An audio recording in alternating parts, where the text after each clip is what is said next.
les célébrations sont officiellement lancées. Après des mois de préparation supervisés notamment par la princesse Stéphanie, les festivités en l'honneur du centenaire du prince Régnier III ont débuté ce mercredi 31 mai. Au total, plus d'une trentaine d'événements qui sont prévus tout au long de l'année, afin d'honorer l'homme incroyable qu'il était, le « papa merveilleux qui, leur, a transmis ses valeurs de partage, de fierté de, leur, pays et qui mérite qu'on lui rende cet hommage », avait annoncé la fille cadette de feu le prince. L'occasion pour les deux frères de la princesse Charlène de prendre part à la fête. Car, si Gareth Wittstock a élu domicile dans la principauté, et a même obtenu la nationalité monégasque avec l'accord du prince Albert II en avril 2022, le Benjamin, Sean Wittstock vit toujours en Afrique du Sud, le pays natal de l'athlète olympique. Alors, pour cette date exceptionnelle, la mère de Gabriella et Jacques a pu compter sur la présence de ces deux hommes, avec qui elle entretient des liens très forts.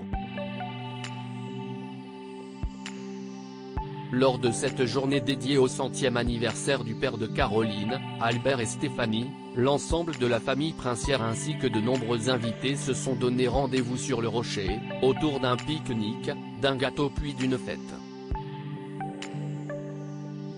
Pour rejoindre les lieux des célébrations, le clan Grimaldi a sorti ses plus belles voitures de collection, en lien avec le thème donné, Kuma una vota, se trouve à une tranui, si una roca.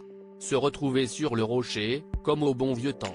En français, le prince Régnier était particulièrement attaché au rassemblement entre monégasques. Tout ce que nous avons aujourd'hui, c'est grâce à cet homme jusqu'à la fin de l'année, la famille Grimaldi mettra le prince Régnier III à l'honneur à travers divers événements, et ce, même outre-Atlantique.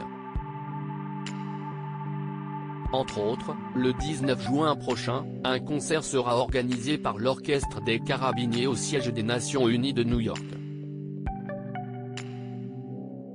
Quelques jours plus tard, un lycée hôtelier qui sera inauguré, et baptisé lycée Régnier III. La princesse Stéphanie a tenu à s'exprimer au sujet de ces multiples hommages. Pour les nouvelles générations, je souhaite aussi qu'elles comprennent que tout ce que nous avons aujourd'hui, c'est grâce à cet homme, à sa vision des choses et à ce qu'il a osé entreprendre, a-t-elle confié au sujet de son père, décédé le 6 avril 2005. Article écrit en collaboration avec 6 médias. Crédit photo. Jean-Charles Vinage Poul Monaco.